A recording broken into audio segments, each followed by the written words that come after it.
Good evening बच्चों।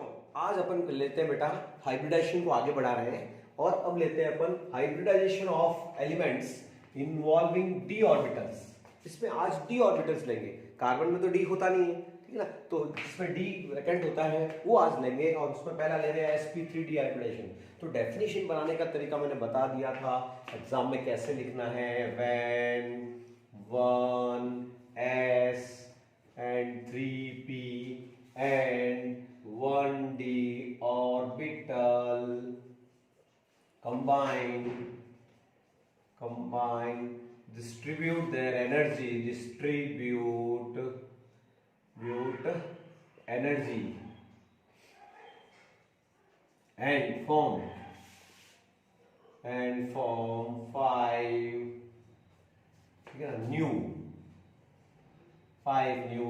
sp3d hybridized orbital known as sp3d hybridization। और प्यारे बच्चों टेबल में अपन ने सेप ज्योमेट्री पढ़ी थी, क्या होगी ज्योमेट्री, क्या होगी बेटा, arrange in ARRANG arrange in, ठीक है ना, trigonal bye pyramidal shape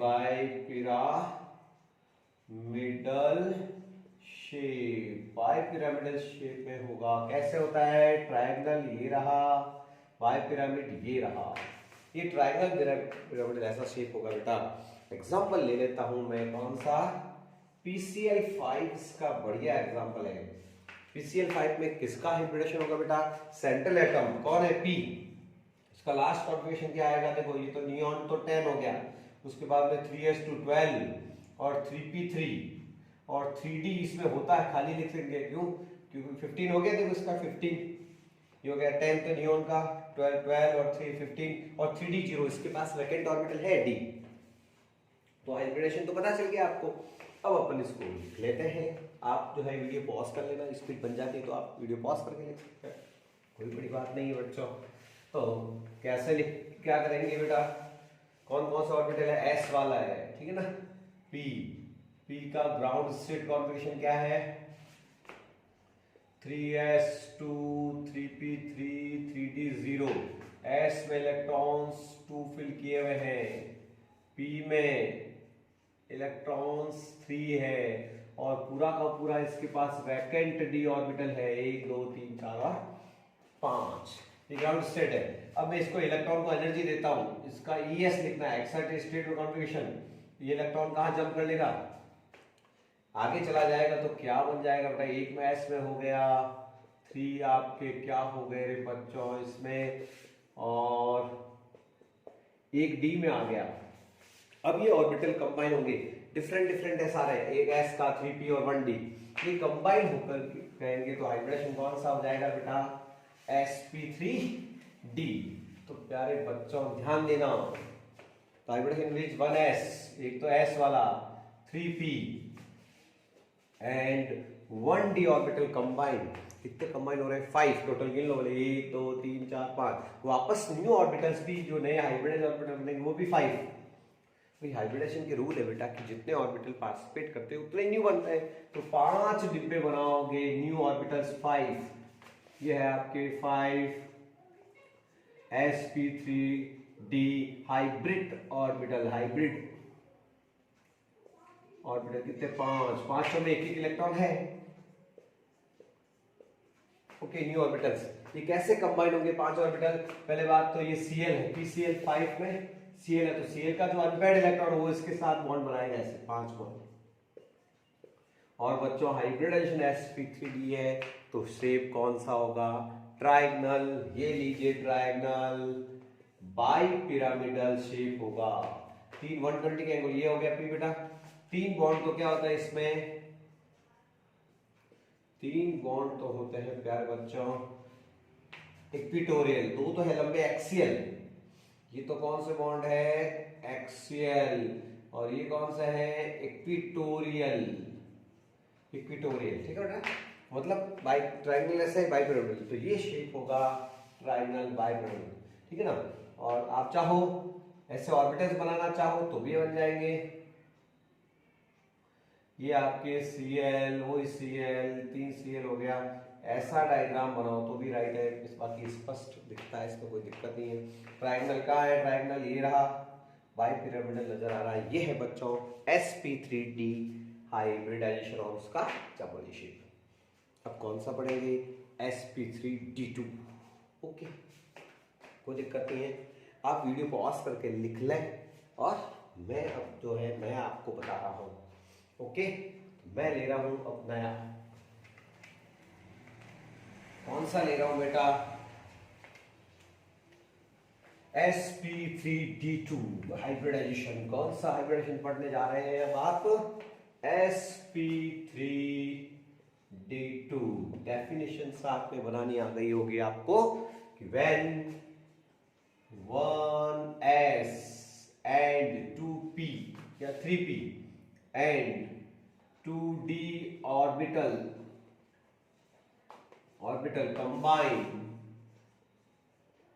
combine क्यों होते हैं बेटा, इक्वल होने के लिए। Combine distribute energy and form new 6 sp3d2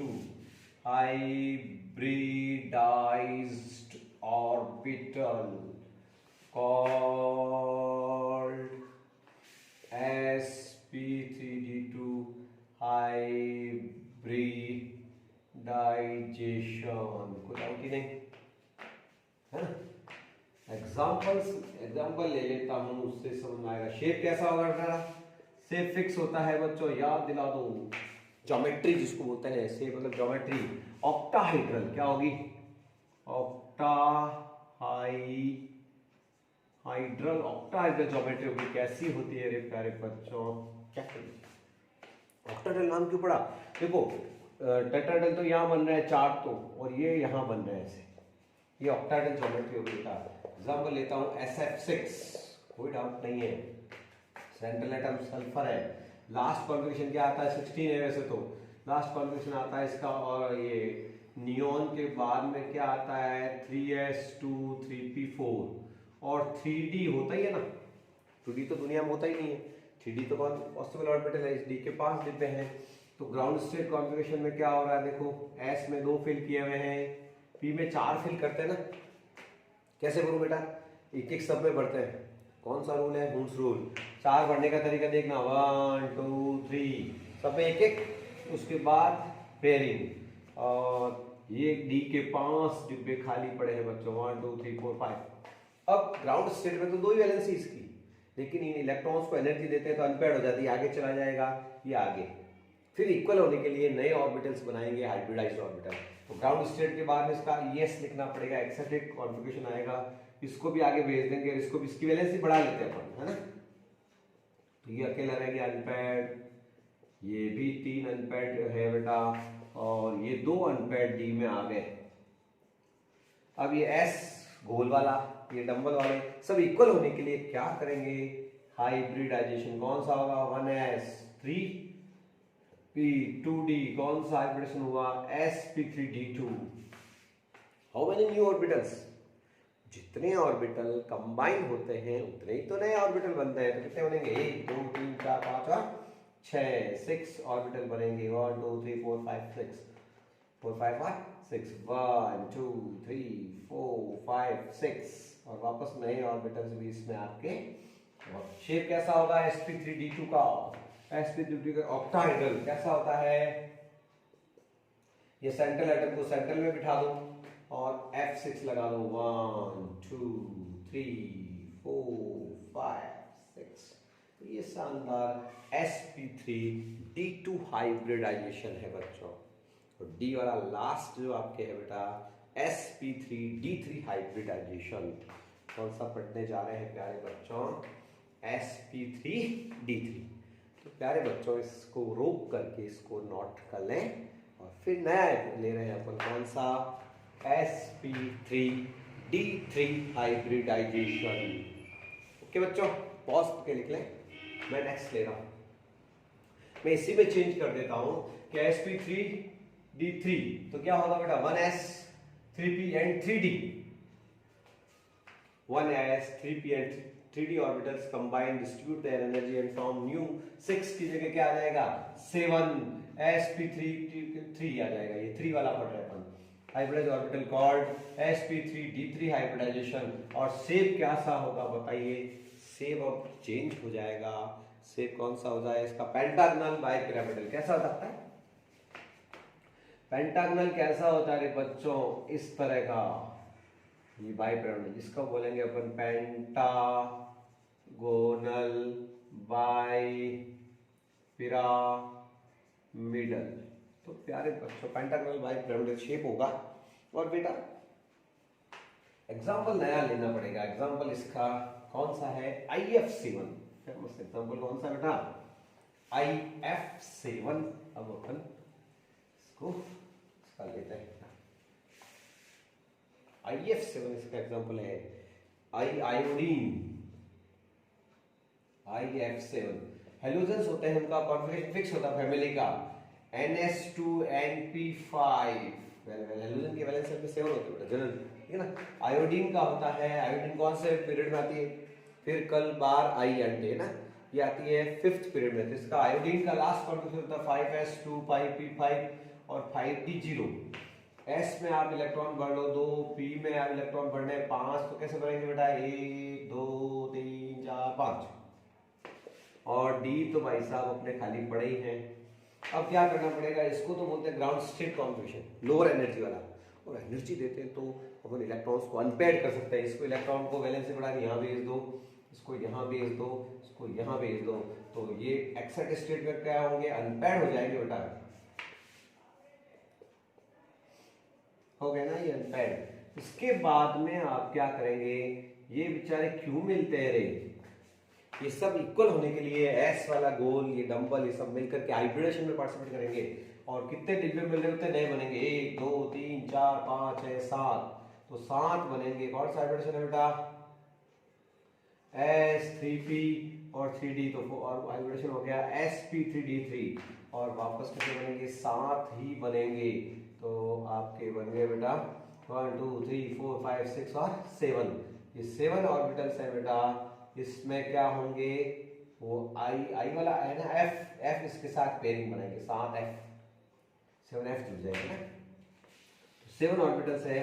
shape कैसा होगा, ये आपके तैयार पड़ा है शेप, तो शेप में एक बार वापस बना रहा हूं, पेंटागनल, ये पेंटागनल बाइपिरामिडल, ये हो गया, आई तो ये हो गया सेंट्रल टर्म, और F7 है बेटा, कहाँ कहाँ लगेंगे बेटा, 1 2 3 4 5 6 और 7, ये है बच्चों IF7 का शेप। शेप का नाम क्या है, पेंटागनल बाइपिरामिडल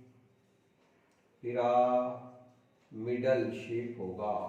तो प्यारे बच्चों ये हाइब्रिडाइजेशन टॉपिक अपन ने पूरा कर लिया है। अब हाइब्रिडाइजेशन कंफर्म होता है तो उससे बॉन्ड एंगल भी पता चल जाता है, लेकिन बॉन्ड एंगल को डिस्टर्ब करने वाली एक थ्योरी आ रही है, उसका नेम है VSEPR theory, valence shell electron pair repulsion theory.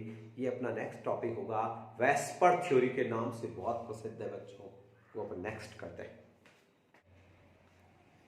हाँ बेटा, तो अब स्टार्ट कर रहे हैं अपन नई थ्योरी, बहुत इंपॉर्टेंट टॉपिक शुरू कर रहे हैं, और नाम है VSEPR theory. Full form check करना, valence shell electron pair repulsion theory, VSEPR VSEPR theory, VSEPRT भी बोलते थे, वेस्पर थ्योरी है बेटा। फुल फॉर्म क्या है, valence shell electron pair repulsion theory. ये थ्योरी कहती है कि जब शेप जो हाइब्रिडेशन होता है उसके अकॉर्डिंग शेप होना चाहिए, लेकिन वो शेप बिगड़ जाता है, तो वो क्यों बिगड़ता है, क्योंकि रिपल्शन होता है, इलेक्ट्रॉन इलेक्ट्रॉन पे क्या होता है बेटा, नेगेटिवली चार्ज होते हैं, सेम चार्ज में हमेशा रिपल्शन होता है, तो शेप बिगड़ जाता है।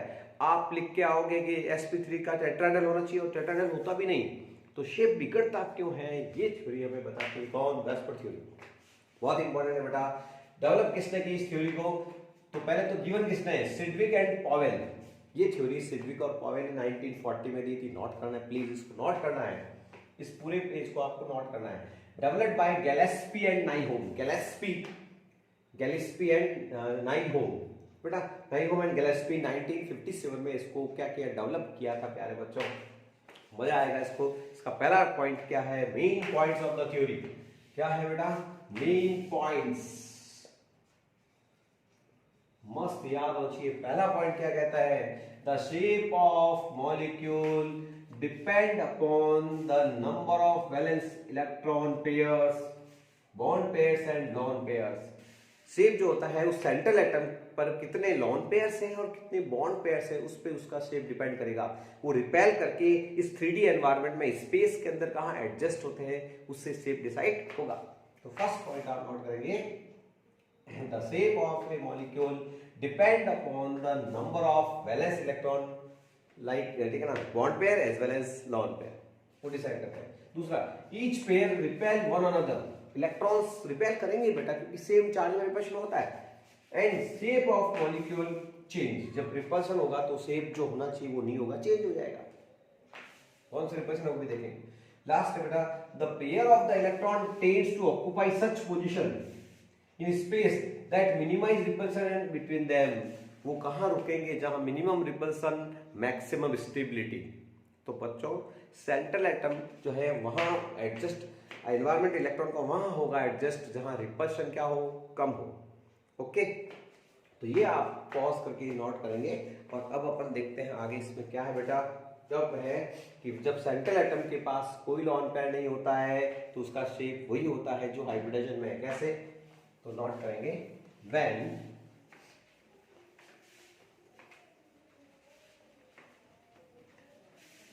इसके बाद जो पॉइंट है आप नोट करेंगे, इंपॉर्टेंट पॉइंट है, स्टार पॉइंट, हर पॉइंट इंपॉर्टेंट है बेटा। व्हेन, ठीक है ना, there is no lone pair, no lone pair, lone pair वो फालतू पड़ रहा था ना, pair electron lone pair at central atom, central atom shape is according to hybridisation. तो इसका मतलब है हाइब्रिडाइजेशन कि अपन ने टेबल पढ़ ली है कि sp3 हाइब्रिडेशन है तो शेप कैसा होगा कि टेट्राहाइड्रल ही होगा। कब, सेंट्रल एटम के पास कोई लॉन पेयर नहीं है, ठीक है, जैसे मीथेन, इसके पास कोई लॉन पेयर नहीं है तो शेप नहीं बिगड़ेगा। इसी तरह sp3d हाइब्रिडेशन है तो अभी आज ही पढ़ा है कि ट्रायंगल पिरामिड होगा, शेप नहीं बिगड़ेगा। किसी का यदि sp3d3 हाइब्रिडेशन है तो शेप कैसा होगा, पेंटागनल बाइपिरामिडल ही होगा, ठीक है ना। इसका एग्जांपल भी अपन ने लिया था, PCl5 है बेटा, इसका अपन ने लिया था IF7। ओके, इसी तरह से मान लीजिए अपन ने ये सब पढ़ चुके हैं अपन कि शेप वही होगा तो उसका शेप बिगड़ेगा नहीं। कब बेटा, कि जब उसके पास लॉन पेयर नहीं होना चाहिए। लॉन पेयर तो बदमाश है बेटा, वो बिगाड़ देगा शेप को, देखना है ना। तो एक और एग्जांपल होता है, जैसे अपन ने पढ़ा sp2 हाइब्रिडाइजेशन, इसमें पढ़ा था कौन सा, BeCl2। BeCl2 का कैसा शेप होगा, sp हाइब्रिडाइजेशन वाला एग्जांपल है ये, है ना, कौन सा वाला, sp। जब हाइब्रिडेशन sp होगा तो शेप कैसा होता है, लीनियर। कैसा होता है बेटा, लीनियर शेप होगा। लीनियर कैसा होता है, लाइन बना था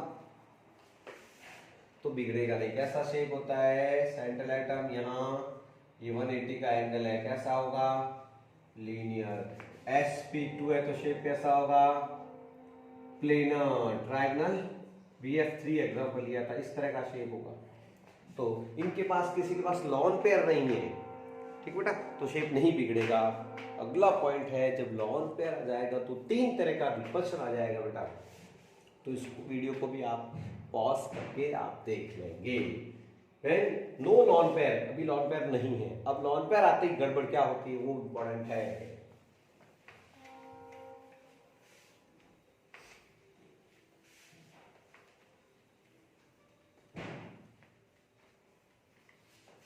क्या लिखेंगे आप मेरे साथ साथ, व्हेन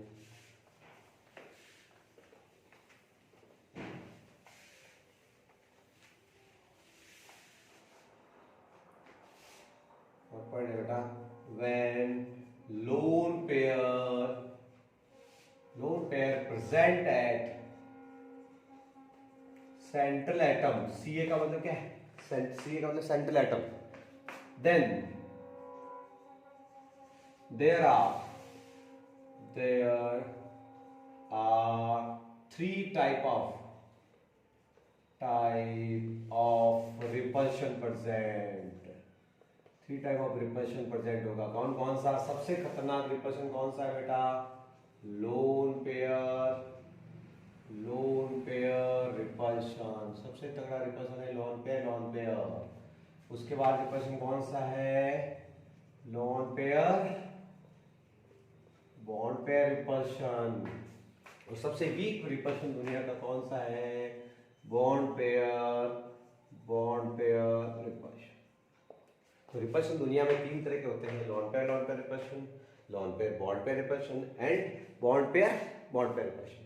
ये सबसे खतरनाक रिपल्शन है। देखना एग्जांपल से समझ में आ जाएगा कि ये मीथेन भाई साहब है, ठीक है, ये अमोनिया है और ये वाटर है। तो देखना बेटा कैसे बिगड़ता है। इसका भी हाइब्रिडेशन sp3 होता है, इसका भी sp3, इसका भी sp3। इसमें बॉन्ड कितने बना रहा है? 4, तो उसको बोलते हैं बॉन्ड पेयर कितने हैं? 4 बॉन्ड है तो 4 बॉन्ड पेयर है। इसमें 3 ही बॉन्ड पेयर है, वैलेंस में इलेक्ट्रॉन 5 है। देखो फालतू पड़ा है इलेक्ट्रॉन, इस ऑक्सीजन के पास 2 लोन पेयर पड़े हैं, 3 बॉन्ड बना रहा है ना बेटा। तो आपके बॉन्ड पेयर्स तो हो गए इसके अंदर 3, इसके अंदर बॉन्ड 2 ही बना रहा है पानी के हाइड्रोजन के साथ। और लोन पेयर बताओ आप, लोन पेयर इसमें क्या है? 4 के 4 बॉन्ड है बेटा, ठीक है ना। लोन पेयर इसमें 0 है, इसमें लोन पेयर ये चमक रहा है देखो 1, ये रहा 1। इसमें लोन पेयर 2 है देखो, ये टोटल इसका 4 ही आएगा। बॉन्ड पेयर और लोन पेयर का सम 4 4 4, sp3। तो शेप कौन सा होना चाहिए? लोन पेयर नहीं है तो शेप कौन सा होगा? टेट्राहाइड्रल। देखना एक लोन पेयर आया बदमाश, शेप को बिगाड़ देगा। कैसा शेप कर देगा? पिरामिडल। क्या होगा? इसका बॉन्ड एंगल कितना होता है टेट्राहेड्रल का? 1098 डिग्री और 28 मिनट्स। पिरामिडल क्यों बेटा? क्योंकि नाइट्रोजन जो है ना, इसके ऊपर एक तो लोन पेयर है और 3 बॉन्ड है। ये रिपल्शन होगा यहां से, क्या होगा? ये धक्का मारेंगे इसको, रिपल्शन होगा, ठीक है ना। और वाटर के अंदर देखना 2 बॉन्ड लोन पेयर है, ये लोन पेयर आ गया देखो, ये लोन पेयर वाले ऑर्बिटल। तो वाटर में भी अब लोन पेयर को छुपा दो, हाथ रख दो आप, तो लोन पेयर छुपा दो, क्या नजर आ रहा है? पिरामिड। इसमें लोन पेयर छुपा दो, लोन पेयर पे हाथ रख दो, तो इसमें क्या आ रहा है? वी शेप, के वी। लोन पेयर को छुपाना है, कुछ नहीं करना है। तो ये हो गया आपकी, इसका शेप कैसा? इसका बॉन्ड एंगल थोड़ा रिपल्सन से कम होके 107, और इसका तो और भी कम होके 2 बॉन्ड लोन पेयर आ गए। जितने लोन पेयर आएंगे देखो, ये रिपल्सन है, ये धक्का मार रहा है इसको क्या बोलते हैं? Lone pair repulsion. इसका बॉन्ड एंगल और कम हो जाएगा। तो आपसे पूछेंगे ऐसे दब कैसे गया? खुली हुई चीज थी, दबा क्यों? क्योंकि रिपल्सन आ गया बेटा इसमें, lone pair bond pair repulsion. तो इसको अपन, इस टेबल को तो आपको बनाना ही है, इसके बाद अपन इसको एक्सप्लेन करते हैं। तो ये आप नोट करेंगे, जब लोन पेयर आएगा तो रिपल्सन बढ़ेगा, जिससे बॉन्ड एंगल डिक्रीज हो जाएंगे। और शेप पिरामिडल हो गया देखो, सबका sp3 हाइब्रिडेशन है, इसका टेट्राहेड्रल है। इसके और इसका क्यों बिगड़ गया? क्योंकि रिपल्शन है वहां पर। इसको थोड़ा और अच्छे से मैं आपको बताता हूं कैसे डायग्राम बनाना है। ओके, तो देखिए बच्चों, क्वेश्चन आएगा आपके कि in ammonia and water they are sp3 hybridized but the shape of the orbitals are distorted मतलब बिगड़ जाएगा और बॉन्ड एंगल डिक्रीज हो जाएंगे। तो आंसर होगा ड्यू टू रिपल्शन। क्या होगा रे बेटा? रिपल्शन के कारण इसका शेप बिगड़ जाता है। ये हमें कौन सी थ्योरी सिखाती है? VSEPR theory, valence shell electron pair repulsion theory हमें यही तो सिखाती है प्यारे बच्चों। ध्यान देने वाली बात है।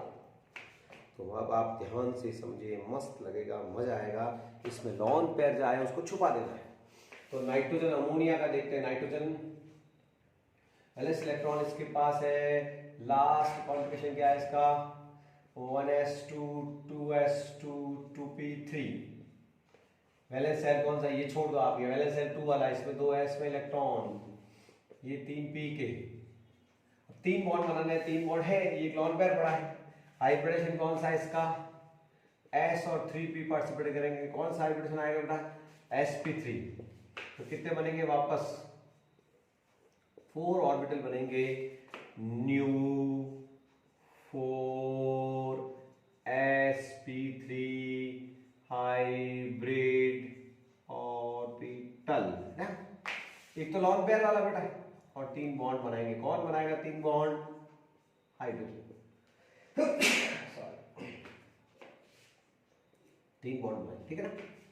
एक लॉन पेयर है, ये लॉन पेयर तो गड़बड़ करेगा, तो हाइब्रिडेशन sp3 तो क्या होना चाहिए, शेप टेट्राहेड्रल। लेकिन एक लॉन पेयर है, ये रहा बदमाश, 3 तो ये है बॉन्ड, तो यहाँ एक रिपल्शन हो जाएगा बेटा। कौन सा रिपल्शन होगा, ये इसको केमिस्ट्री में क्या बोलते हैं, लोन पेयर ऑफ इलेक्ट्रॉन, और ये है बॉन्ड बनाने वाले होते हैं बॉन्ड पेयर। इस रिपल्शन का नाम है lone pair bond pair repulsion. यहां पर भी रिपल्शन है, कौन सा, लोन पेयर बॉन्ड पेयर। तो ये क्या करेगा, इसको दबा देगा ऐसे। इसका बॉन्ड एंगल कितना होना चाहिए टेट्राहेड्रल के लिए, कितना होना चाहिए, 109 डिग्री और 109 डिग्री और 28 मिनट होना चाहिए। ये नहीं होगा और थोड़ा कम हो जाता है बेटा, ये फिक्स। अमोनिया का थोड़ा लर्न भी करेंगे, ठीक है ना। और यू तरीका देखो, इसको लॉन पेयर को छुपा दो, लॉन पेयर छुपाओ, आंसर पाओ। लॉन पेयर छुपाते आपको क्या नजर आएगा, ये देखो पिरामिड की तरह नजर आ रहा है, जिसका शेप का नाम क्या होगा, पिरामिडल। क्या होगा, पिरामिडल शेप होगा प्यारे बच्चों अमोनिया का। तो अमोनिया में रिपल्शन कौन सा होता है, lone pair bond pair repulsion. इसी तरह से वाटर का करोगे ना, वाटर का अपन वाटर में ऑक्सीजन का करते हैं, ठीक है ना। तो ऑक्सीजन का भी sp3 हाइब्रिडेशन आएगा। तो शेप देखना इसका, ऑक्सीजन के पास 2 तो आ जाएंगे लोन पेयर और 2 आएंगे बॉन्ड पेयर। लोन पेयर को छुपा दो आप। और रिपल्शन भी बहुत तगड़ा वाला है, कौन सा रिपल्शन है ये, लोन पेयर रिपल्शन। पूरी केमिस्ट्री का पावरफुल रिपल्शन है। धक्का मारेगा, इस बॉन्ड को धक्का मारेगा तो बॉन्ड एंगल डिक्रीज होकर 104 डिग्री हो जाएगा। हाइब्रिडेशन तो कौन सा, sp3। और शेप कौन सा होगा, तो इस पे लॉन पेयर पे हाथ रख दो तो क्या आ जाएगा रे बच्चों, वी शेप। क्या होगा बेटा, वी शेप। तो प्यारे बच्चों ये पोस्टुलेट्स थे किसके, वैस्पर थ्योरी के। थोड़े से 2 पॉइंट और हैं, वो नेक्स्ट वीडियो में आप जरूर देखें।